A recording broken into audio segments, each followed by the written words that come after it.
তো আসসালামু আলাইকুম, আমি মোহাম্মদ সাব্বির জামান, বঙ্গবন্ধু শেখ মুজিব মেডিকেল বিশ্ববিদ্যালয়ে বিএসসি নার্সিং এর তৃতীয় বর্ষে অধ্যয়নরত। তো আজকে মূলত পড়াশোনা থেকে আজকে আমি আলাপ আলোচনা করব যে আমার জার্নিটা, যে আমি কিভাবে পড়াশোনা করছি বা কিভাবে চান্স পেলাম এই বিষয়টা নিয়ে। তো নার্সিং এ মূলত ছেলেদের চান্স পাওয়া অনেক কঠিন, যেহেতু 10% সিট। এখন এর মধ্যে থেকেও আমি কিভাবে চান্স পেলাম, এখন মূল কথা হচ্ছে ডেডিকেশন থাকতে হবে। সবকিছুর মূলে হচ্ছে কি?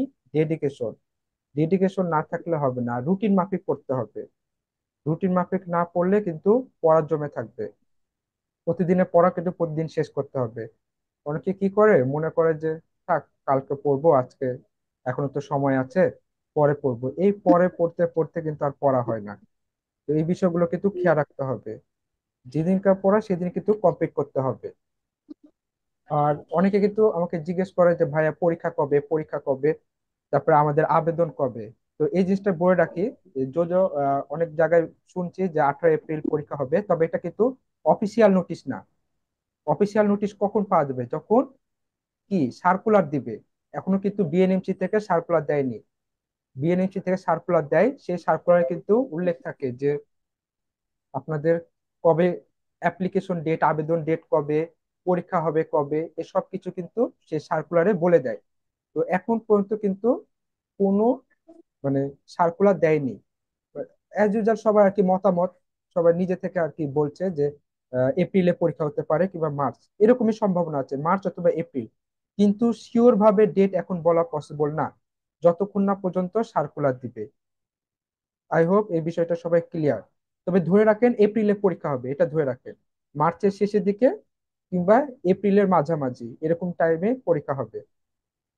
তো সেই হিসাবে প্রিপারেশন নিতে থাকবেন। এই তো, এটা গেল।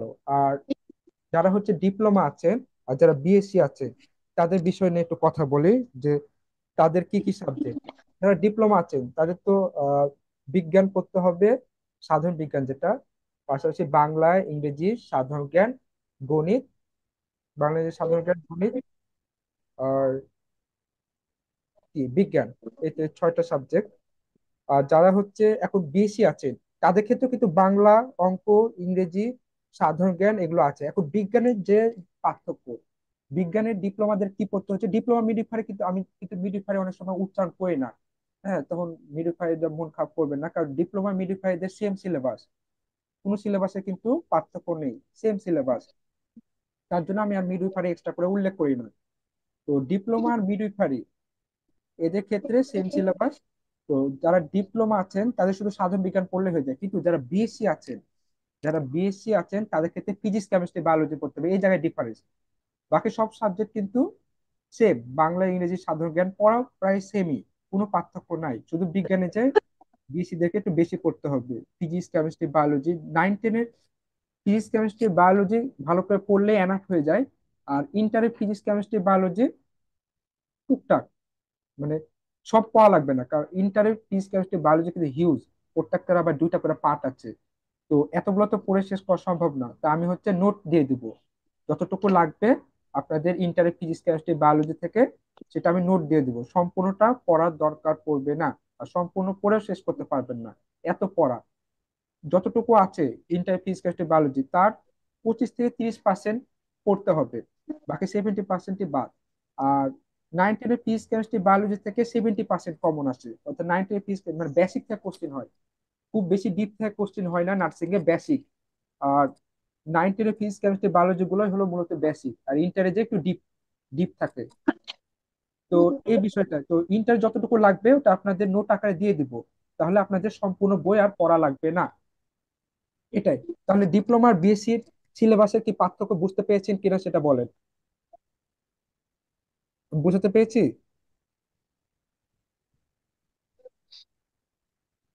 ক্লিয়ার কিনা সবাই বলে সিলেবাস সম্পর্কে, হ্যাঁ কোন সাবজেক্ট করতে হবে। হ্যাঁ, বুঝতে পেরেছি। হুম। এটা বিজ্ঞানের যায় শুধু পার্থক্য, বাকি সব সাবজেক্ট কিন্তু সবার ক্ষেত্রে কিন্তু সেম। বাংলা, ইংরেজি, সাধারণ জ্ঞান বই সবাইকেই পড়তে হবে, যে ডিপ্লোমা হোক, মিডিওফারি হোক, বিএসসি হোক। আর ডিপ্লোমা মিডিওফারির ক্ষেত্রে সেম সিলেবাস, কিন্তু কোশ্চিন হবে আলাদা। একই দিনে পরীক্ষা হবে ডিপ্লোমা, মিডিওফারি, বিএসসি, এবং 3টারই আলাদা আলাদা কোশ্চিন হবে, কিন্তু পড়া সেম। ডিপ্লোমা মিডিওফারিতে পড়া সেম, কিন্তু কোশ্চিন হবে আলাদা। এটাই বিএসসিরও তো তাই, কোশ্চেন হবে আলাদা। আর বিএসসি দের ক্ষেত্রে কি, ইন্টারের ফিজিক্স কেমিস্ট্রি বায়োলজি, নাইনটার ফিজিক্স কেমিস্ট্রি বায়োলজিটা পড়তে হবে, যেটা ডিপ্লোমাদের ফিজিক্স কেমিস্ট্রি বায়োলজি লাগে না। হ্যাঁ, তবে ডিপ্লোমাদের ফিজিক্স কেমিস্ট্রি বায়োলজি 9-10-এর কিছু কিছু পড়তে হয়, কিছু কিছু, সব পড়া লাগে না, কিছু কিছু 25 থেকে 30% পড়লে এনাফ হয়ে যায়। কারণ আপনার যদি 25টা কোশ্চিন হয় বিজ্ঞান থেকে ডিপ্লোমাদের বা মিডিফাইদের, সবগুলোই কিন্তু সাধারণ বিজ্ঞান থেকে 25টার মধ্যে 25টা কমন থাকবে এমনটা কিন্তু না। দেখছে ম্যাক্সিমাম কমন থাকবে সাধারণ বিজ্ঞান থেকে, 25টার মধ্যে 20-21টা মনে করেন কমন থাকলো। আর 3-4টা থেকে সর্বোচ্চ 5টা কিন্তু হার্ড করবে, কঠিন করবে। কঠিন বলতে কি, কিছুই না, ওই 9-10-এর ফিজিক্স কেমিস্ট্রি বায়োলজি থেকে 4-5টা কোশ্চিন করবে। এখন যারা ডিপ্লোমা মিডিফারি প্রিপারেশন নিচ্ছেন, তারা যদি 9-10-এর ওই বায়োলজিটা যদি একটু পড়েন, তাহলে কি হবে, যে 4-5টা কোশ্চিন হার্ড করবে ওটা আপনি অ্যান্সার করতে পারবেন। কারণ অ্যাডমিশন মানে প্রতিযোগিতা, এখানে চেষ্টা করবে যে আপনার কিভাবে আটকানো যায়। যেহেতু এটা প্রতিযোগিতামূলক পরীক্ষা, এখানে কিন্তু বাদ দিতে হবে। পরীক্ষা দেয় কত, প্রায় লাখ স্টুডেন্টের মতো, 1 লাখ ডিপ্লোমা মিডিফারি বিএসসি মিলে। আর ডিপ্লোমা মিডিফারি বিএসসি মিলে টোটাল সরকারি সিট কয়টা, 5,000টার মতো, 5,000 মতো। তার মানে 1 লাখ থেকে 95,000 জনই বাদ দিতে হবে, 5,000 জন টিকবে। তাহলে 5,000 জনকে যদি টিকাতে হয়, তাহলে কোশ্চিন তো টুকটাক কয়েকটা হাট করতেই হবে। তো এক্ষেত্রে যারা ডিপ্লোমা মিডিফারি আছেন, তারা যদি জীববিজ্ঞানটা যদি একটু পড়েন, ফিজিক্স কেমিস্ট্রি থেকে খুব একটা কোশ্চিন হয় না, জীববিজ্ঞান থেকে বেশি কোশ্চিন হয়। 9-10-এ জীববিজ্ঞান কিন্তু পড়তে হবে ডিপ্লোমা মিডিফাইদের, কিন্তু সব পড়তে হবে না, কিছু কিছু পড়তে হবে। যেগুলো পড়তে হবে আমি পড়ানোর সময় বলে দেব। এটাই হচ্ছে সিলেবাস। আই হোপ সবাই ক্লিয়ার। আর আরেকটা বিষয়, সেটা হচ্ছে যে গাইড বই, অনেকে কি হয় যে শুধু গাইড বই পড়ে, মেন বই কিন্তু পড়ে না। এটা কিন্তু মানে মারাত্মক একটা প্রবলেম। শুধু যাদের টার্গেট যে না আমার শুধু পাস করলে হবে, আমার সরকারি সিট, সরকারিতে চান্স পেলাম কি পেলাম না এটা কোনো যায় আসে না, আমার হচ্ছে পাস করানোর কথা, মানে প্রাইভেটে আর কি পড়বে, এরকম যাদের মন মানসিকতা আছে, তাদের শুধুমাত্র গাইড পড়লে এনাফ। পাস করার জন্য যতটুকু কমন দরকার, গাইড পড়লেই কমন পাওয়া যাবে। বাজারে বিভিন্ন নার্সিং গাইড পাওয়া যায়, নিউরনের, প্রফেসরের, রেডন, আরো বিভিন্ন কোম্পানির গাইড বই পাওয়া যায়। তো সেটার উপর কিন্তু সম্পূর্ণ নির্ভরশীল হওয়া যাবে না। মেন বইটাকে আগে টার্গেটে রাখতে হবে। যাই কোশ্চিন করুন না কারণ মেন বই থেকে কোশ্চিন হবে। অনেকে কিন্তু কি করে, শুধুমাত্র গাইড পড়ে, মেন বইটা ভালো করে পড়ে না। তো এই জিনিসটা কিন্তু করা যাবে না ভুলেও। এতে কি হয়, এতে কিন্তু আপনি চান্স পাওয়ার মতো সব কোশ্চেন পাবেন না, পাবেন কিন্তু পাস করার মতো। খাতুন মিউট করেন। হ্যাঁ, ঠিক আছে। তো পাস করার মতো কমন পাবেন, বা চান্স যদি পেতে হয়, তাহলে কিন্তু মূল বইগুলো পড়তে হবে। আর মূল বই কি, আপনার যেগুলো 9-10-এ যে বিজ্ঞান পড়েছেন, তারপরে বাংলা, এগুলো, তো ফিজিক্স কেমিস্ট্রি বায়োলজি। আর সাধারণ জ্ঞানের ক্ষেত্রে আপনার হচ্ছে MP3 অথবা জুবাইর জিকে বই পড়তে পারেন। আমি জুবাইর জিকে বইটা পড়েছিলাম। আর আরেকটা বিষয় হচ্ছে আহ, সাম্প্রতিক, সাধারণ জ্ঞানের যে সাম্প্রতিক অংশগুলো, ওগুলোর জন্য আপনাদের তথ্য কণিকা পাওয়া যায়, কারেন্ট অ্যাফেয়ার্স আছে, তারপরে জয় কোলে হচ্ছে ক্যাপসুল পাওয়া যায়। হ্যাঁ, তো এরকম। তো আপনার আমি যেটা পড়তাম তখন হচ্ছে কারেন্ট অ্যাফেয়ার্সটাই পড়তাম, কারেন্ট অ্যাফেয়ার্স। তবে হ্যাঁ, কারেন্ট অ্যাফেয়ার্সটা কখন পড়বেন, প্রতি মাসে মাসে কিন্তু নতুন নতুন কারেন্ট অ্যাফেয়ার্স বের হয়। এখন তাহলে কোন মাসের থেকে পড়া শুরু করব, সব মাসেরই কি পড়বো কারেন্ট অ্যাফেয়ার্স? না। আপনাদের পরীক্ষা যদি এপ্রিল হয়, তাহলে জানুয়ারি থেকে, মানে পরীক্ষা শুরু হওয়ার 3-4 মাস আগের থেকে, খুব বেশি কিন্তু পুরানো কিন্তু পড়া যাবে না। এপ্রিল যদি পরীক্ষা হয়, আর এখন যদি আপনি অক্টোবর নভেম্বর 2024-এর অক্টোবর নভেম্বরে যদি পড়েন, তাহলে কিন্তু তখন কিন্তু আর সাম্প্রতিক থাকলো না, তখন পুরনো হয়ে গেল, পুরাতন হয়ে গেল। সাম্প্রতিক মানে কি, নতুন, রিসেন্ট, রিসেন্ট ঘটনা নিয়ে। তো তার জন্য খুব বেশি আগের পড়া যাবে না কারেন্ট অ্যাফেয়ার্স। জানুয়ারি ফেব্রুয়ারি থেকে স্টার্ট করলে এনাফ।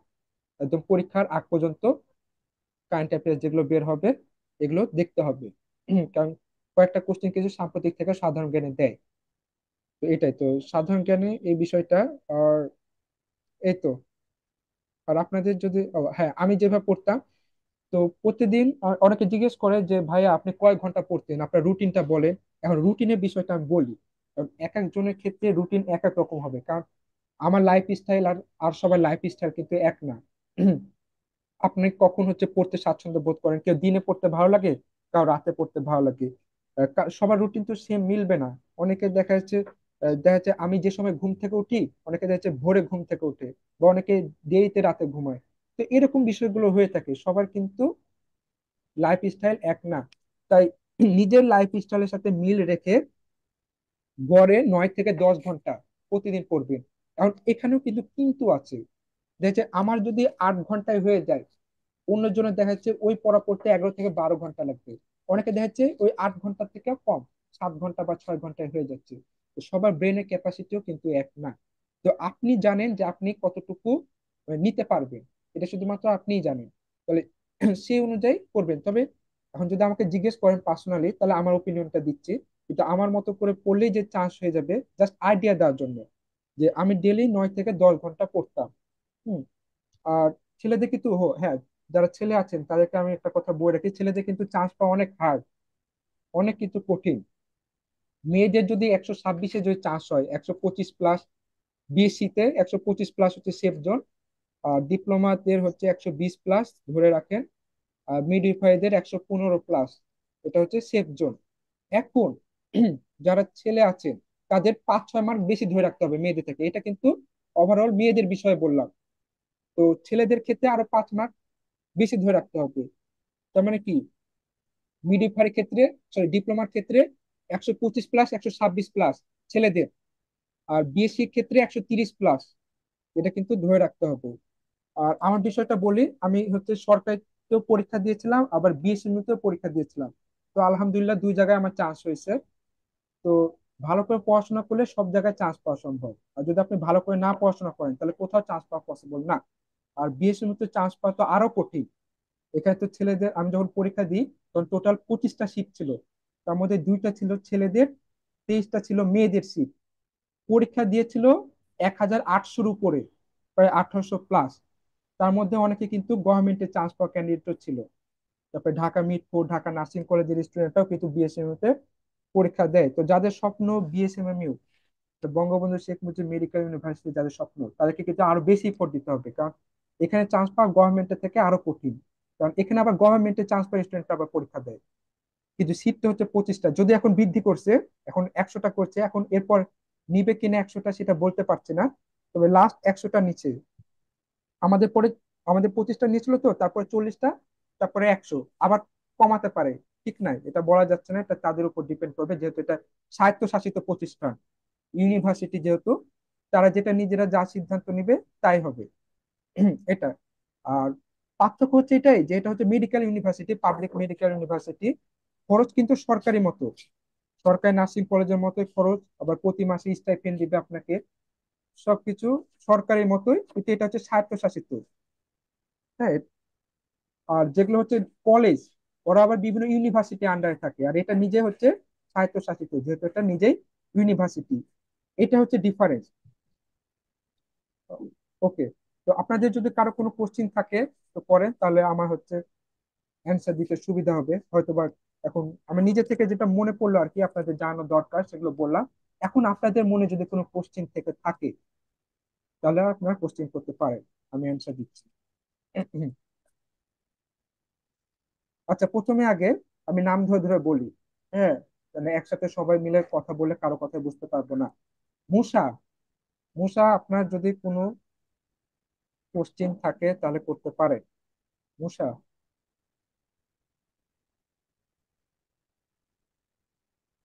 আচ্ছা, মুসা হয়তো লাইনে নাই। ঋতু, ঋতু আমার কথা কি শোনা যায়? ঋতু রেসপন্স করবে, টেক্সট দিবেন না, আপনার সরাসরি ভয়েস দিবেন। হ্যাঁ, আচ্ছা, শোনা যায়।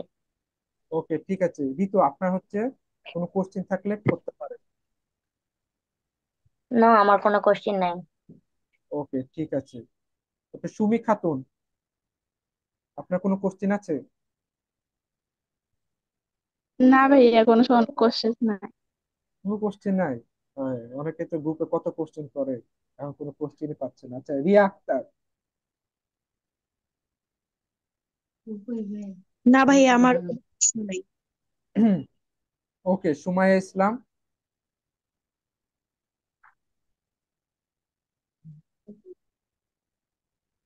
আপনার কোনো কোশ্চেন আছে? সময় ইসলাম। ওকে। তন্নি শিকদার, আপনার কোনো কোশ্চেন আছে কিনা? কোশ্চেন থাকলে কোশ্চেন করতে পারে। তন্নি শিকদার,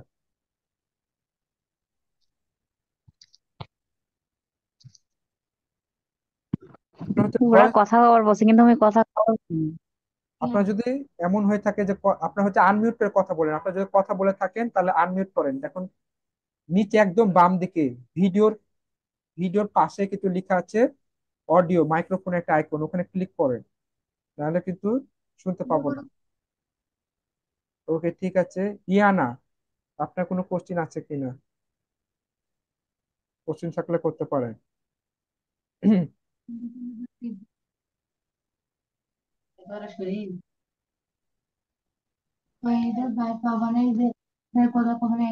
ওকে ঠিক আছে।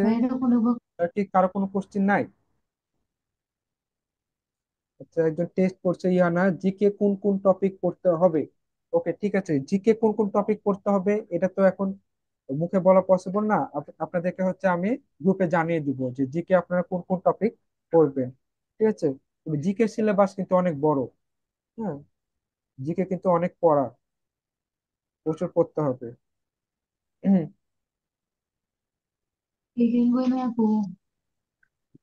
আপনাদের কোনো কোশ্চিন থাকলে করেন।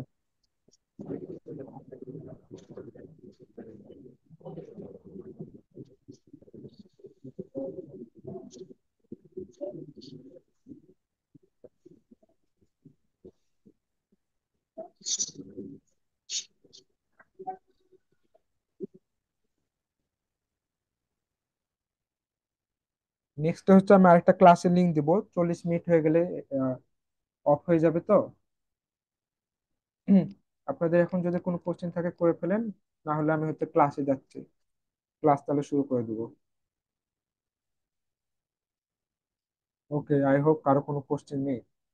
ঠিক আছে, আবার ক্লাসের শেষের দিকে আমি সুযোগ দিব কোশ্চেন করার।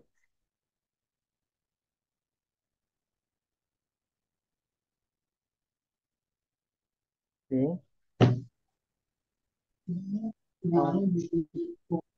ইয়ানুর মুসা, আপনি হচ্ছে মিউট করে রাখুন। যখন কথা বলবেন শুধু তখন আনমিউট করবেন, হ্যাঁ। মুসা, আপনি হচ্ছে মিউট করে রাখেন।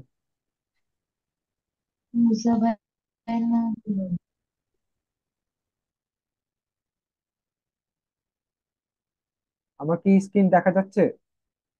স্ক্রিন কি দেখা যায়?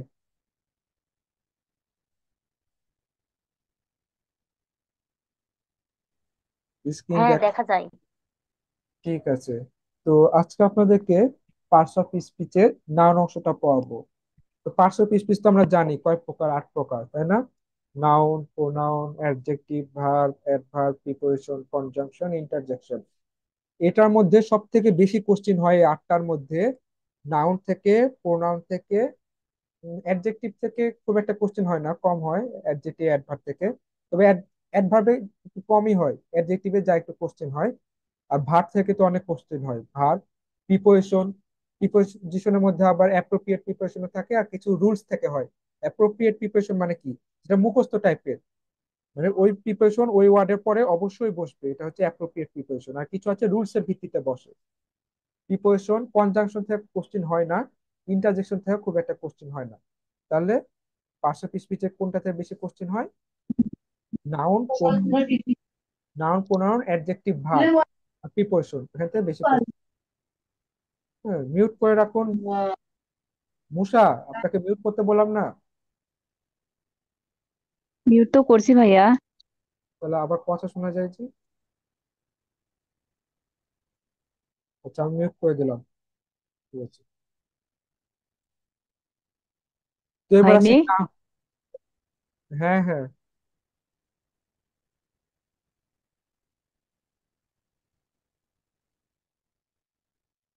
ওকে ঠিক আছে, তাহলে এবার আসি নাউন। নাউন মানে কি? কোনো কিছুর নাম বোঝালে সেটাকে কি বলে? নাউন। যে কোনো কিছুর নাম, আপনার আশেপাশে যা কিছু আছে, যে কোনো কিছুর নাম বোঝালে সেটাকে আমরা কি বলবো? নাউন। বাংলা এটাকে কি বলে বলেন তো? নাউনকে আমরা বাংলা এটাকে কি বলি?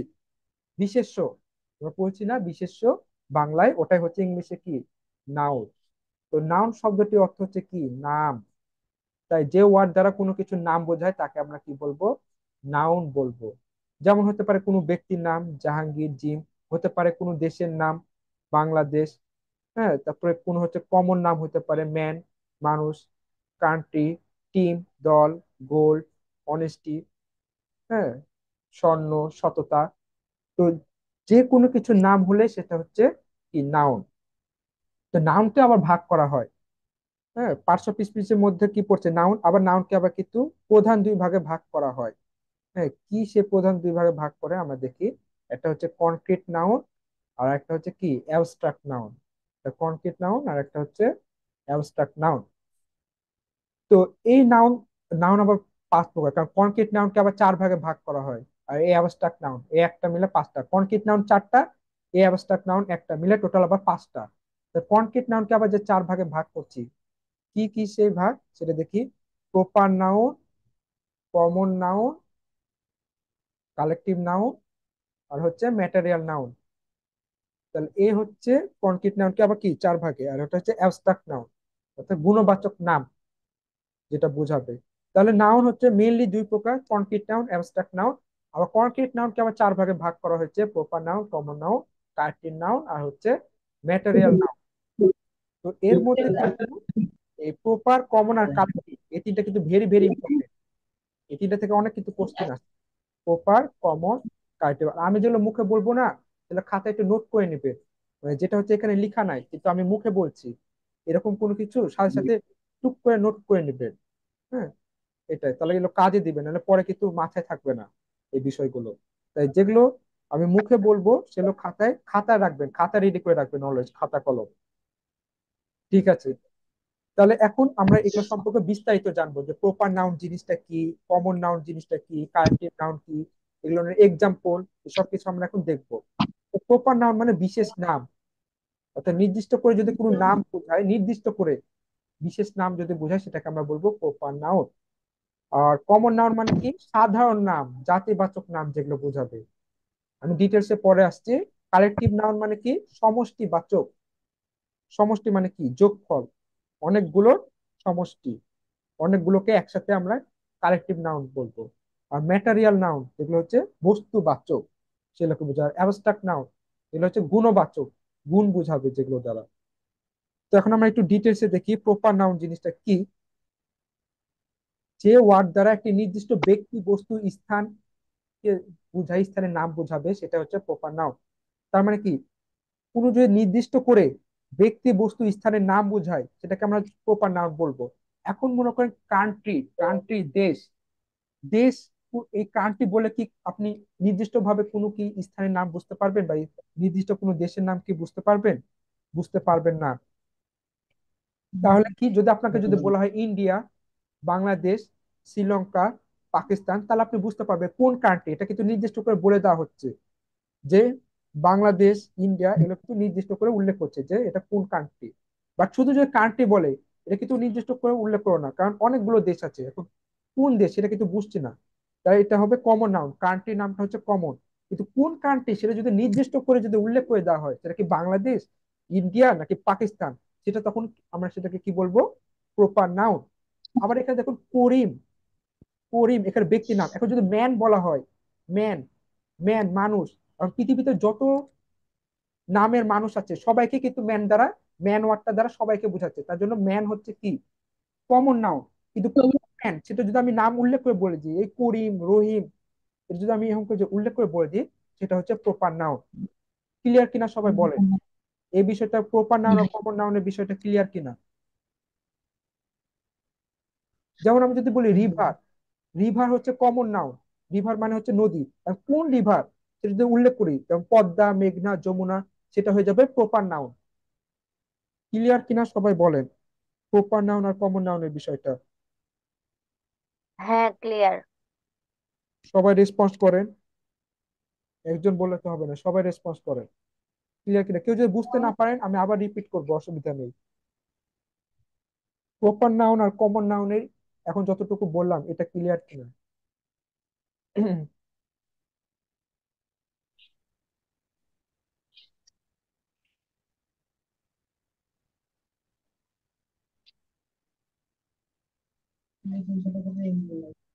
রেসপন্স করেন সবাই, ক্লিয়ার কিনা?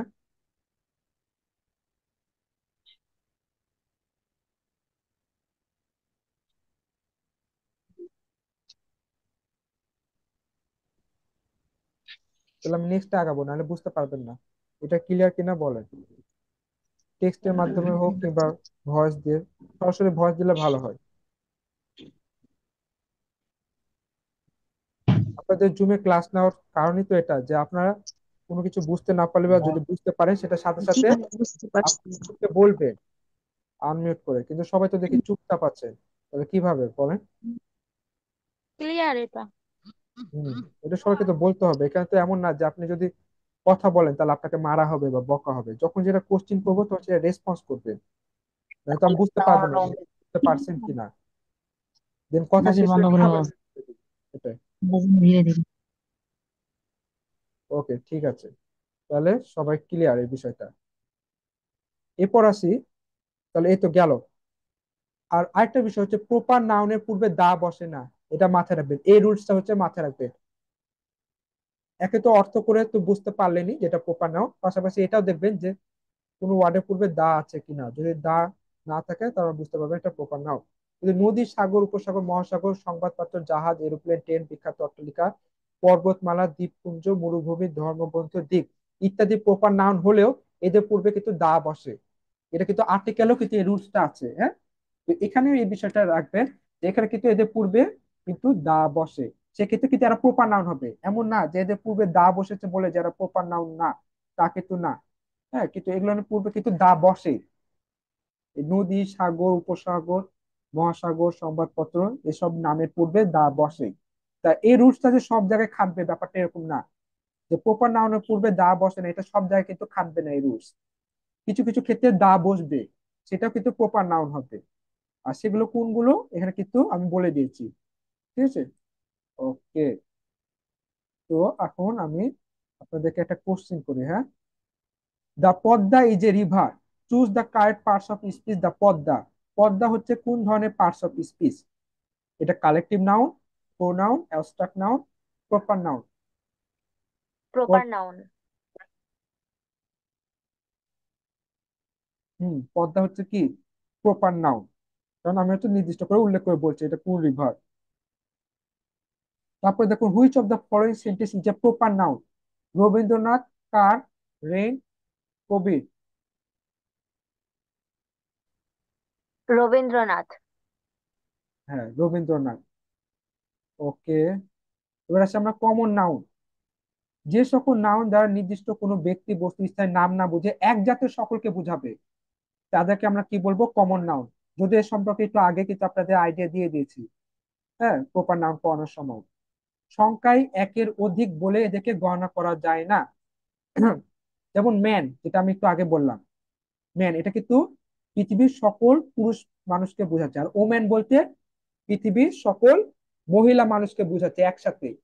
যত প্রকারের মহিলা আছে এই পৃথিবীতে, সব ধরনের, সেটা কালো হোক, ফর্সা হোক, রহিমা হোক, পরিমা হোক, যেই হোক না কেন, সবাইকে আমরা ওমেন কাতারে ফেলবো, ঠিক আছে। তারপরে বয়, বয় পৃথিবীর যে কোনো ছেলে মানুষ হয়ে থাকুক তাকে আমরা বয় বলে সম্বোধন করি। তবে গার্ল, বালিকা, অর্থাৎ পৃথিবীতে যতগুলো মেয়ে আছে সবাইকে আমরা কি বলবো? গার্ল। এটা হচ্ছে কমন নাউন। আর আমরা যদি উল্লেখ করে বলে দিই যে শাকিলা, রুমিয়া, তখন তো সেটা কি হয়ে গেল? প্রপার নাউন হয়ে গেল। তারপরে student, teacher, doctor, book, pencil, pen, candle, cow, sheep, এগুলো হচ্ছে সব কি কমন নাউন, হ্যাঁ। কারণ কাউ তো বিভিন্ন প্রজাতির কাউ আছে, কোন কাউ এটা তো উল্লেখ করে বলেনি, হ্যাঁ। তারপরে শিপ, ভেড়া, এবং কোন শিপের কথা বলছে সেটা কিন্তু উল্লেখ করে বলেনি। ভেড়াও কিন্তু বিভিন্ন জাতের আছে। তো এরকম বিষয়গুলো, তো সব শিপ বলতে পৃথিবীর যত জাতের ভেড়া আছে সবাইকে বোঝাচ্ছে কিন্তু, হ্যাঁ, এরকম বিষয়গুলো। তো এই জিনিসগুলো হচ্ছে সবাই মুখস্থ করে ফেলবেন। এক্সাম্পল ভেরি ভেরি ইম্পর্টেন্ট, এর বাইরে কোনো এক্সাম্পল নাই। ম্যাক্সিমাম যেখান থেকে বেশি বেশি কোশ্চিন হয় সেই এক্সাম্পল গুলো আমি দিয়েছি। তো এই এক্সাম্পল গুলো কিন্তু মুখস্থ করতে হবে। রুলস তো আপনি পড়লেন, রুলস পড়ার পাশাপাশি এক্সাম্পল গুলো কিন্তু মুখস্থ করা লাগবে। মুখস্থ না রাখলে কিন্তু, হ্যাঁ, ওকে, ঠিক আছে। তো এটা তো পারবেন না আচ্ছা বলেন তো, what kind of noun is river? River কোন ধরনের নাউন? Common noun. হ্যাঁ, রিভার হচ্ছে common noun. What kind of noun is girl? Girl হচ্ছে কি কমন নাউন। ঠিক আছে। Okay. এরপর আসে আমরা কালেকটিভ নাউন। কালেকটিভ, কালেকশন মানে সমষ্টি, মানে একের অধিককে একসাথে আমরা সমষ্টি ভাবে যেটা আমরা প্রকাশ করব সেটা হচ্ছে কালেকটিভ নাউন। আমরা কি এখানে একের অধিক হইতে হবে এবং সবাইকে একত্রে আমরা যে নামে ডাকবো সেটাকে আমরা বলবো কালেকটিভ নাউন। অর্থাৎ সমজাতীয় হতে হবে কিন্তু, হ্যাঁ, একই জাতের হতে হবে। তো সমজাতীয় কিছু ব্যক্তি বস্তু সমষ্টিকে কি বলবো আমরা? কালেকটিভ নাউন বলবো। তো কমন নাউন যেগুলো আছে সেগুলো সমষ্টিকে আমরা কি বলি? Collective noun. যেমন ম্যান, এখন ম্যানের মধ্যে যারা হচ্ছে সেনাবাহিনী আছে, সেনাবাহিনীতে একজন মিলে হয় না, একজনকে আমরা বলি না, হ্যাঁ, অনেকজনকে আমরা একসাথে কি বলি? আর্মি, সেনাবাহিনী বলি। তারপর অডিয়েন্স, শ্রোতা, শ্রোতা মন্ডলী, হ্যাঁ। তো একজনকে কখনো আমরা অডিয়েন্স বলি না। একটা গ্যালারিতে মিউজিক গান হচ্ছে বা যে কোনো পারফরমেন্স হোক, সেখানে কিন্তু অডিয়েন্স কিন্তু একের অধিক থাকে এবং সবাইকে আমরা একসাথে আমরা কি বলি? অডিয়েন্স বলি। সেটা হোক ম্যান, হোক ওমেন। ম্যান ওমেন কি কমন নাউন, এবং ম্যান ওমেন, অনেকগুলো ম্যান ওমেন একসাথে কি? শ্রোতা, শ্রোতা মন্ডলী, হ্যাঁ। তো তাদেরকে আমরা কি বলছি? অডিয়েন্স। ক্লিয়ার সবাই? তার মানে আমরা কি সমজাতীয় কিছু ব্যক্তি বস্তুর সমষ্টিকে বোঝাবো এবং কমন নাউনের সমষ্টি, ম্যান ওম্যান এগুলো কমন নাউন, এটা সমষ্টিকে আমরা কি বলছি? Collective noun. ক্রাউড, জনাকীর্ণ, ভিড়। একজনে কি ভিড় হয়? ক্রাউড কি একজনে জনাকীর্ণ হয়? হয় না কিন্তু। এখানে অনেকগুলো বয় থাকতে পারে, ম্যান, গার্ল, ওম্যান, সবাইকে, সবাই একসাথে যদি এক জায়গায় হয় তাহলে এখানে কি হবে? ভিড় জমবে, তাই না? ভিড়, ভিড় যেখানে জমে ওখানে তো শুধুমাত্র এক জাতের থাকে না, বিভিন্ন জাতের থাকে এবং তাদের সমষ্টিকে সবাইকে একত্রে আমরা কি বলবো? ক্রাউড বলবো। ঠিক আছে। ক্যাটল, গবাদি পশুর পাল। এখানে হচ্ছে গবাদি পশুর পাল, অর্থাৎ অনেকগুলো গরু, অনেক জাতের গরুকে আমরা একসাথে কি বলবো? পাল বলবো, ক্যাটেল। হ্যাঁ, অর্থাৎ একটা গোয়ালে অনেক ধরনের গরু, অনেক জাতের গরু আছে। তো সবগুলো গোয়ালে সবগুলো ভিন্ন ভিন্ন জাতের গরুকে আমরা একসাথে কি বলবো? ক্যাটেল বলবো। আলাদা আলাদা ভাবে তো কাউ, আলাদা ভাবে, আলাদা ভাবে যদি বলি কাউ, কিন্তু সব কাউকে যদি আমরা একত্রে যদি উল্লেখ করি তখন সেটাকে আমরা কি বলবো? সব কাউকে যদি একসাথে আমরা উল্লেখ করি তখন সেটার নাম দেবো কি? ক্যাটেল। ক্লিয়ার কিনা সবাই বলেন? কালেকটিভ নাউন কি ক্লিয়ার? জি ভাইয়া। হ্যাঁ, তারপর ফ্যামিলি, পরিবার। পরিবার কি একজনে হয়? একজনে হয় না কিন্তু, মিনিমাম 2 থেকে 3 জন থাকতে হবে, ছেলে মেয়ে স্বামী স্ত্রী সহ। ঠিক আছে। তাহলে তবে সেটা আমরা কি বলবো? ফ্যামিলি। তার মানে একসাথে আমরা কিন্তু বুঝাচ্ছি, ছেলে মেয়ে স্বামী স্ত্রী সবাইকে একত্রে আমরা কি বলছি? ফ্যামিলি। একত্রে বা সমষ্টি ভাবে যেটাকে আমরা যেটাই বলবো সেটাই হবে কি? Collective noun. এটাকে কি হবে? Collective noun. ফ্লোক, ঝাঁক। ঝাঁক কখন বলি? যখন একটা পাখি উড়ে যায় তখন আমরা সেটাকে ঝাঁক বলি না, তাকে তো বলি না। যখন একসাথে অনেকগুলো পাখি উড়ে যায় তখন তাদের সমষ্টিকে আমরা কি বলি? ঝাঁক বলি না, ওই যে পাখির ঝাঁক উড়ে যাচ্ছে। তাহলে ফ্লক, ফ্লক হচ্ছে কি? Collective noun. ক্লিয়ার তো সবাই? ক্লিয়ার? জি ভাইয়া। তারপরে জুরি, বিচারক মন্ডলী। কোন একটা অডিয়েন্স বা গান হলো ওখানে কি বিচারক একজন থাকে? একজন কিন্তু থাকে না, 3-4 জন বিচারক মন্ডলী থাকে, যাদের একসাথে ফলাফল মিলে কি হয়? একটা ফলাফল দেয়, রেজাল্ট দেয়। হ্যাঁ, যে 4 জন বিচারক, 4 জন বিচারকের সমষ্টিগতভাবে রেজাল্টটা আসে। হ্যাঁ, এবং 3 থেকে 4 জন কিন্তু বিচারক মন্ডলী কমপক্ষে থাকে, একজন কিন্তু থাকে না। এরকম বিষয়গুলো। তো আই হোপ সবাই কালেকটিভ নাউন ক্লিয়ার। কারো মনে যদি কোনো কোশ্চিন থেকে থাকে কালেকটিভ নাউন সম্পর্কে তাহলে বলতে পারেন।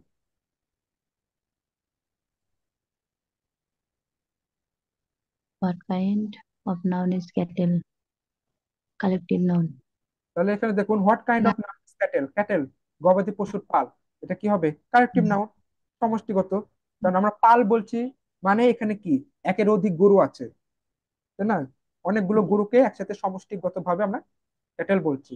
তারপর the crowd was very big. Crowd, জনাকীর্ণ। জনাকীর্ণ তো আর একজন মানুষে হয় না, বা শুধু মানুষও হয় না, ছেলে মেয়ে মহিলা পুরুষ সব মিলেই কিন্তু ক্রাউড হয়, জনাকীর্ণ ভিড় হয়, তাহলে আমরা সেগুলোকে একত্রে সমষ্টিগত ভাবে কি বলবো? Collective noun. I hope collective নাউনে কারো প্রবলেম নাই। তারপরে যদি কালেক্টিভ নাউনটা যদি কেউ বুঝে না থাকেন, কোশ্চেন করেন।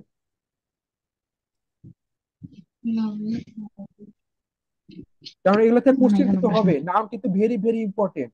কিন্তু বারবার বলছি, নাউন কিন্তু অনেক গুরুত্বপূর্ণ, এটা কিন্তু অবহেলা করা যাবে না।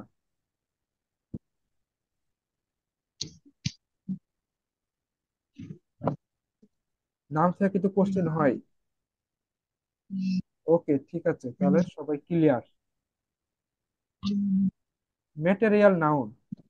ম্যাটেরিয়াল নাউন কি? যে সকল নাউন দ্বারা কোনো পদার্থের পৃথিবীতে বিদ্যমান সম্পূর্ণ অস্তিত্বকে অবিভাজ্যভাবে বোঝায় এবং যাদেরকে সংখ্যা দ্বারা গণনা করা যায় না। এখানে দুইটা কনসেপ্ট, এটা কিন্তু এখন এই জিনিসটা কিন্তু খেয়াল রাখেন, কি সংখ্যা দ্বারা কিন্তু গণনা করা যাবে না, কিন্তু পরিমাপ করা যাবে। এই দুটো কনসেপ্ট কিন্তু মাথায় রাখবেন। সংখ্যা দ্বারা গণনা করতে পারবো না, কিন্তু পরিমাপ করতে পারবো, এরকম বস্তুকে আমরা কি বলবো? Material noun. হ্যাঁ, যেমন ডায়মন্ড। এখানে অনেকে বলতে পারে, ভাই ডায়মন্ড তো গণনা করা যায়, গোল্ড তো গণনা করা যায় না। না, এই গোল্ড ডায়মন্ড বলতে এখানে কিন্তু বার বোঝাচ্ছে।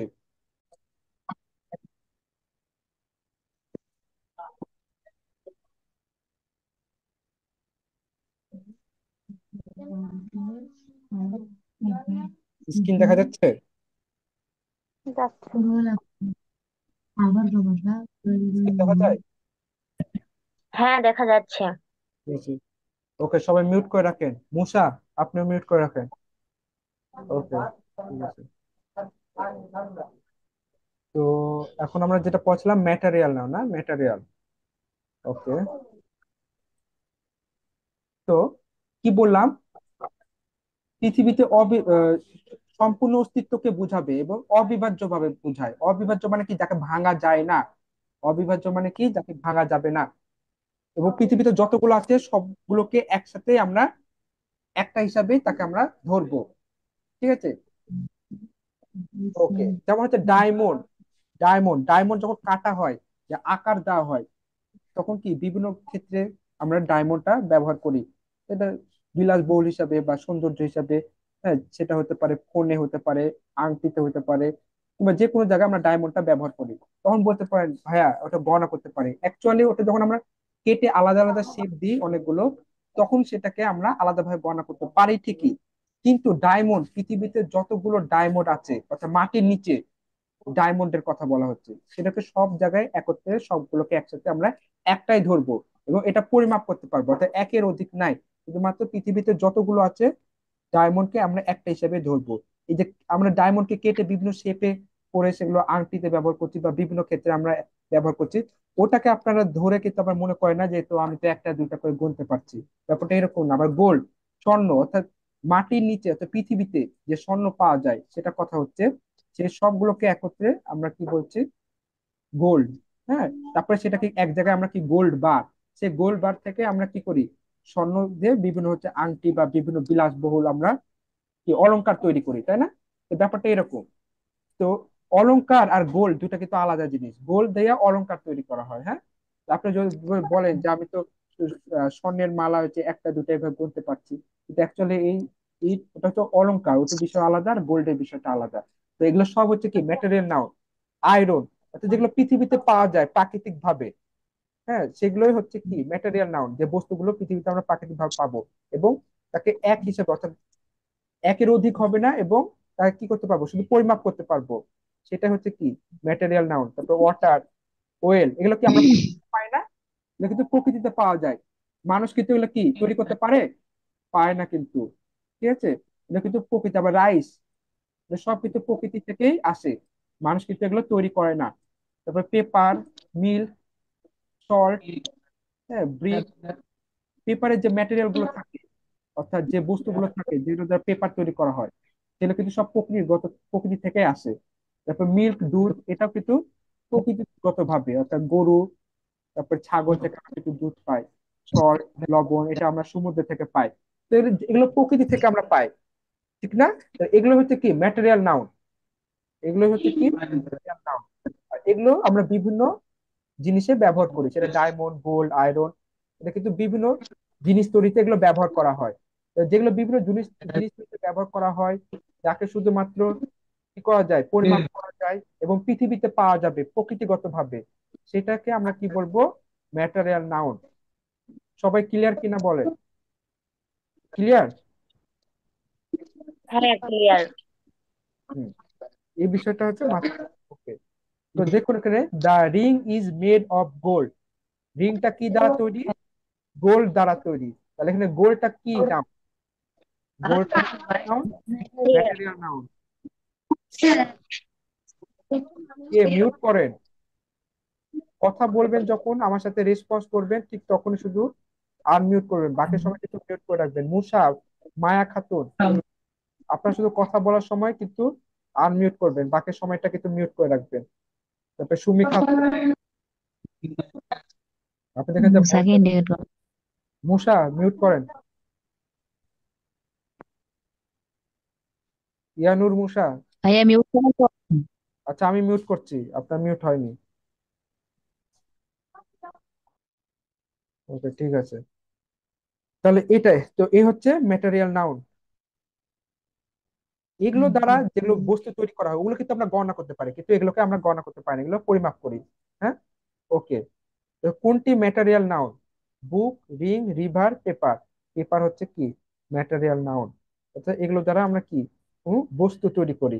যেগুলো দ্বারা কোনো বস্তু তৈরি করা হয় এবং পৃথিবীতে প্রকৃতিগতভাবে পাওয়া যায়, সেগুলোকে আমরা ম্যাটেরিয়াল নাউন বলবো, এবং আমরা কি করতে পারবো? সেগুলো পরিমাপ করতে পারবো, কিন্তু হিসাব করতে পারবো না, মানে ওজন করতে পারবো আর কি, এটা বোঝাচ্ছে। ওকে, তাহলে সবাই ক্লিয়ার ম্যাটেরিয়াল নাউন? ওকে, এরপর আসে আমরা অ্যাবস্ট্রাক্ট নাউন। অ্যাবস্ট্রাক্ট নাউন কি? যে সকল নাউন দ্বারা দোষ, গুণ, অবস্থা ও কাজের নাম বুঝাবে। কি কি বুঝাবে? দোষ বুঝাবে, গুণ বুঝাবে, অবস্থা বুঝাবে, আর কোনো কাজের নাম। এটা যদি বুঝায় তাহলে আমরা সেটাকে কি বলবো? অ্যাবস্ট্রাক্ট নাউন বলবো। আর আরেকটা বিষয় মনে রাখবেন, যে অ্যাবস্ট্রাক্ট নাউন ওয়ার্ডের শেষে কিন্তু এই C E, C Y, T H, T Y, ness, ment, H W D, T I O N, S I O N, এই সব ওয়ার্ড গুলো কিন্তু থাকে। হ্যাঁ, অর্থাৎ অ্যাবস্ট্রাক্ট নাউনের শেষে কিন্তু এই শব্দগুলো থাকবে। বাট সব শব্দতে যদি, সব যেগুলো অ্যাবস্ট্রাক্ট নাউন না সেগুলোতেও কিন্তু এগুলো থাকে। তাই বলে মনে করে না ওটা আবার অ্যাবস্ট্রাক্ট নাউন। কোন ওয়ার্ড আছে যদি সি দেখলেই যে চোখ বন্ধ করে অ্যাবস্ট্রাক্ট নাউন হয়ে যাবে, তা কিন্তু না। ওটা সি আছে, এরপর দেখবেন যে দোষ, গুণ, অবস্থা, কাজের নাম বোঝাচ্ছে কিনা, এই চারটার মধ্যে কোন একটা নাম বোঝাচ্ছে কিনা, এটাও কিন্তু খেয়াল রাখতে হবে। শুধু শব্দের শেষে সি, সিওয়াই দেখলেন আর চোখ বন্ধ করে অ্যাবস্ট্রাক্ট নাউন দাগায় দিলেন, তাকে তো হবে না। আরো অন্যান্য ওয়ার্ডের ক্ষেত্রে কিন্তু সি, সিওয়াই ইউজ করা হয়, তাই বলে সেগুলো কিন্তু অ্যাবস্ট্রাক্ট নাউন না। এইটাও জিনিসটা বুঝতে হবে যে দোষ, গুণ, অবস্থা, কাজের নাম বোঝাচ্ছে কিনা। তারপর আপনি দেখবেন যে শব্দের শেষে এই ওয়ার্ড গুলো আছে কিনা, তাহলে তো আপনি কনফার্ম হয়ে গেলেন সেটা অ্যাবস্ট্রাক্ট নাউন। এটাই। যেমন মিউজিক, মিউজিক, গ্রামার। ও আরেকটা বিষয় অ্যাবস্ট্রাক্ট নাউন, সেটা হচ্ছে আপনি ধরতে বা ছুঁইতে পারবেন না। হ্যাঁ, এই বিষয়টা কিন্তু মাথায় রাখতে হবে। এটা কিন্তু খালি চোখে আর কি দেখা যায় না। অ্যাবস্ট্রাক্ট নাউন যেটা কি খালি চোখে দেখা যায় না, এই জিনিসটা কিন্তু মাথায় রাখবেন। খালি চোখে দেখা যায় না, এটা খাতায় লিখেন, সবাই খাতায় লিখেন, এই এই রুলসটাও লিখেন। খালি চোখে কি হবে না? দেখা যাবে না। খালি চোখে দেখা যাবে না, সবাই এটা খাতায় লিখেন।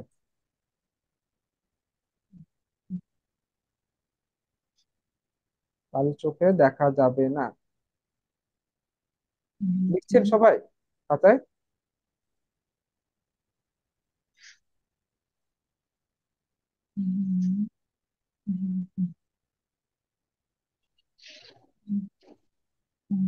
আপনি ধরতে বা ছুঁতে পারবেন না, শুধু অনুভব করতে পারবেন। সেটা হচ্ছে কি? Abstract noun.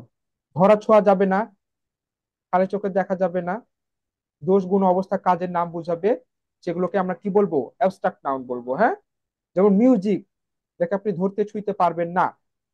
গ্রামার, এই গ্রামারটা কিন্তু এখানে বলতে পারেন যে গ্রামার তো আমি ধরতে পারি, গ্রামার বইটা ধরতে পারেন, বুক ওইটা ধরতে পারেন, কিন্তু গ্রামারটাকে তো ধরা যায় না, এটা তো ধরা যায় না। তারপর কেমিস্ট্রি, কেমিস্ট্রি সাবজেক্টটাকে আপনি ধরতে পারবেন? পারবেন না, কিন্তু কেমিস্ট্রি বুকটাকে আপনি ধরতে পারবেন। এই বিষয়টা কিন্তু ক্লিয়ার থাকতে হবে, কনসেপ্টটা। হ্যাঁ, ওকে, কেমিস্ট্রি নাম, এটা তো আমি ধরতে পারি, ছুঁইতে পারি না।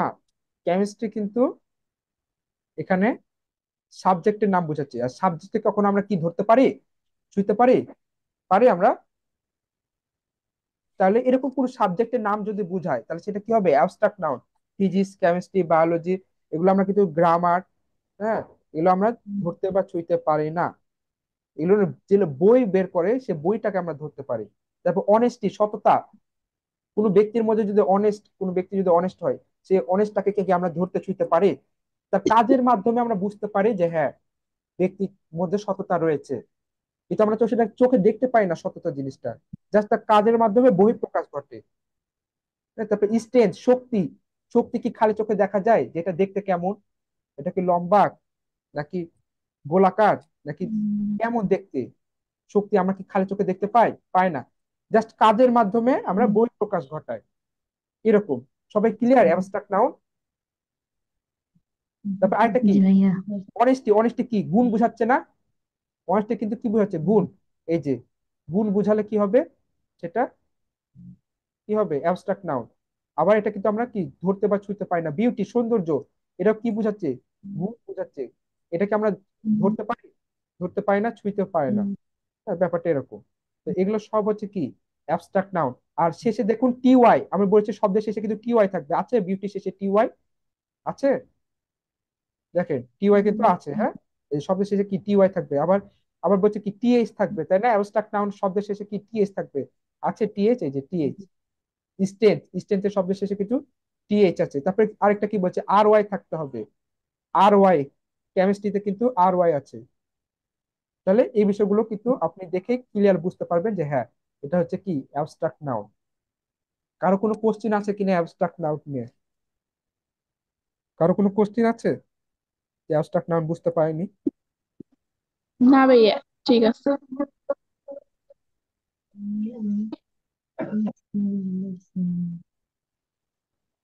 ওকে, ঠিক আছে। আর আমি যেগুলো খাতায় লিখে নিতে বলেছি ওগুলো কিন্তু লিখে নিন, পরে কিন্তু খেয়াল থাকবে না। তারপরে হ্যাপিনেস, নেস শব্দের সাথে কি থাকবে? নেস। হ্যাপিনেস, সুখ। সুখ কি আমরা দেখতে পারি, ছুঁতে পারি? পারি না কিন্তু, হ্যাঁ, ধরতে পারি না। জাস্ট একজন মানুষের কাজের মাধ্যমে আমরা সেটা বুঝতে পারি যে মানুষটা সুখী। নেস, হ্যাপিনেস এ নেস আছে, এই যে দেখো নেস শব্দের শেষে নেস থাকলে এটা কি হবে? অ্যাবস্ট্রাক্ট নাউন হবে। হ্যাঁ। তবে যে ফ্রিডম, ডোম শব্দের শেষে কি ডোম, ডোম থাকলেও এটা কি হবে? এই যে ডোম, ফ্রিডমে ডোম আছে।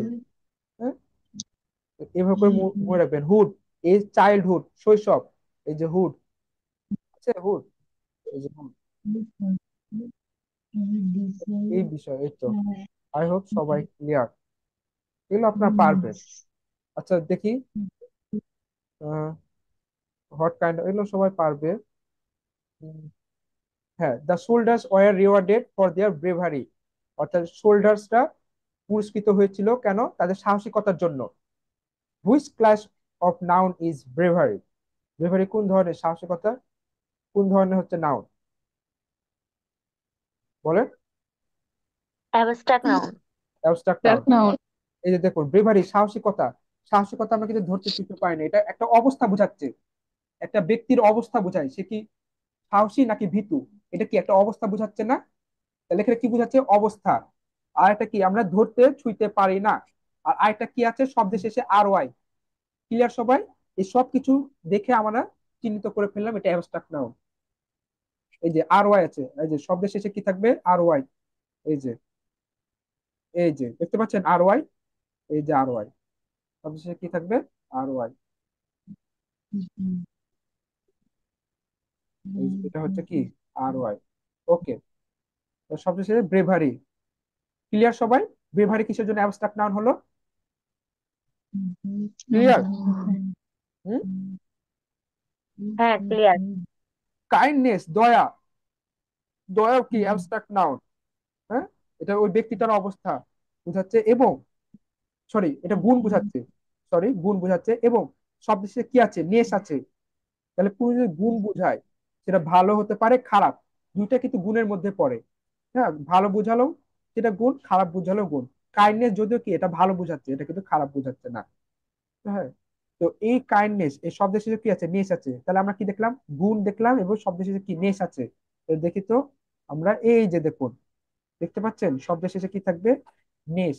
এই যে নেস, সবশেষে নেস থাকবে এবং গুণ, এই যে গুণ, যদি গুণ বোঝায় তাহলে এটা আমরা কি বলবো, অ্যাবস্ট্রাক্ট নাউন। এটাই। তো আজকে ক্লাস এই পর্যন্তই। আর নেক্সট দিন হচ্ছে কাউন্টেবল নাউন আনকাউন্টেবল নাউন দেখাবো। অর্থাৎ যেগুলো, যে কিছু কিছু নাউন আছে যেগুলো গণনা করা যায় সেগুলো হচ্ছে কাউন্টেবল, যেগুলো গণনা করা যায় না আনকাউন্টেবল নাউন। তাহলে আজকে যে দুটো পর্যন্ত পড়ালাম সবাই ক্লিয়ার ওভারঅল? এগুলো থেকে কিন্তু কোশ্চিন হবেই, শিওর থাকেন, কোশ্চিন থাকবেই নাউন থেকে। আই হোপ সবাই ক্লিয়ার। কারো কোনো কোশ্চিন থাকলে করতে পারেন। হুম, কারো কোনো কোশ্চিন থাকলে করতে পারেন। কোনো কোশ্চেন নাই। আপনার কে, মানে আপনার কতক্ষণ কি পড়াশোনা করছেন, বা কে কোথায় কোচিং করছেন?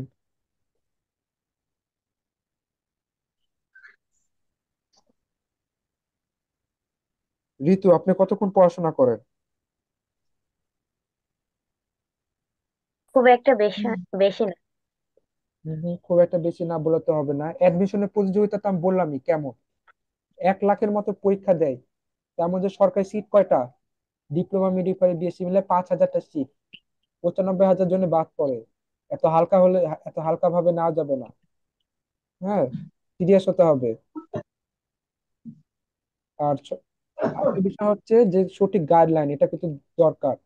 আজকাল তো মানে কি বলবো, অনেকগুলো ফ্রি গ্রুপ হয়ে গেছে, যেগুলো ম্যাক্সিমাম কিন্তু কারা চালায় জানেন?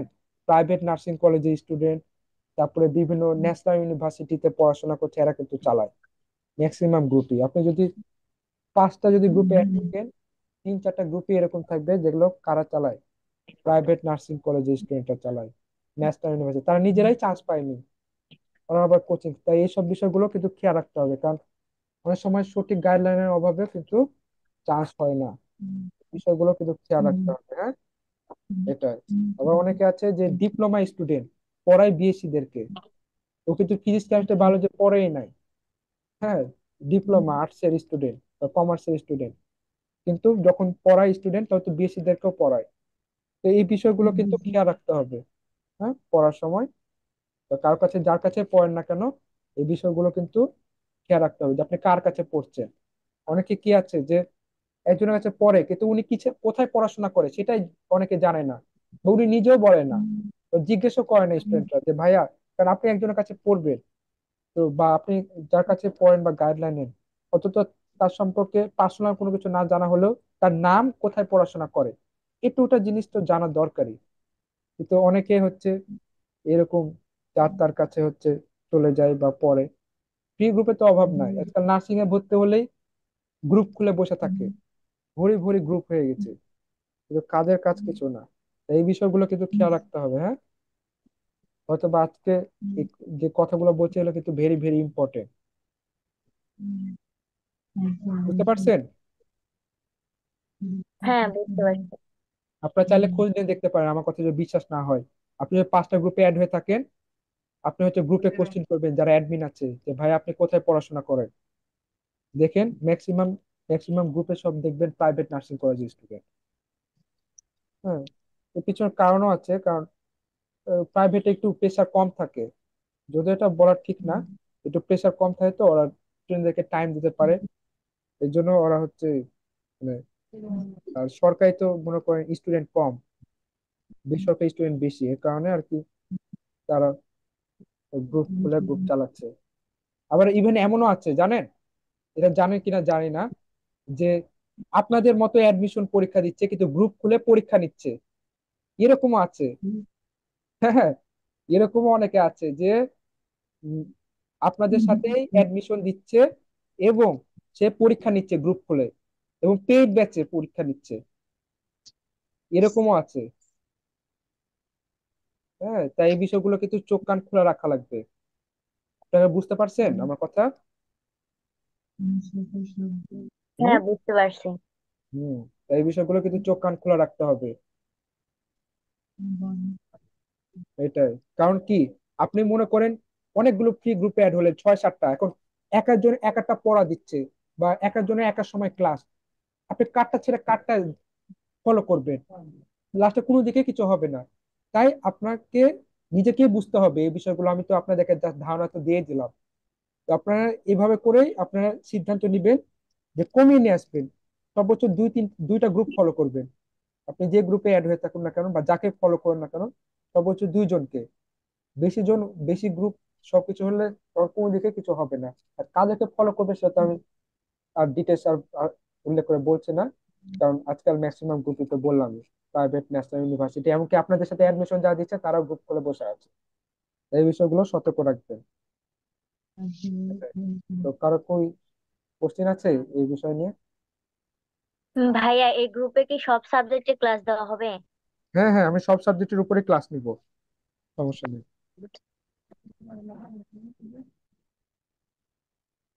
আর আপনারা জানেন কিনা জানি না, বিএসএমএ হলো বাংলাদেশের মধ্যে টপ 1 নম্বরে। আমাকে ঢাকা নার্সিং কলেজ বলে, যেটা স্বায়ত্তশাসিত তো, এই ঢাকা নার্সিং কলেজের স্টুডেন্টরাও কিন্তু বিএসএমএ তে ভর্তি হয়, ঢাকা নার্সিং কলেজে মানে না ভর্তি হয়ে, এরকমও হয়। তারপরে ঢাকা মিডফোর্ডকে আমরা 1 নম্বরে জানি, কিন্তু ওটা ডিপ্লোমা তো, তার জন্য বিএসএমএ হচ্ছে বাংলাদেশের মধ্যে টপ, যতগুলো বাংলাদেশে মানে পাবলিক সরকারি নার্সিং কলেজ ইনস্টিটিউট আছে তার মধ্যে। হম। না তো আর আমি এমনি এমনি সরকারি ছেলে এখানে আসিনি। ওকে, তাহলে সবাই ভালো থাকেন, সুস্থ থাকেন। খোদা হাফেজ।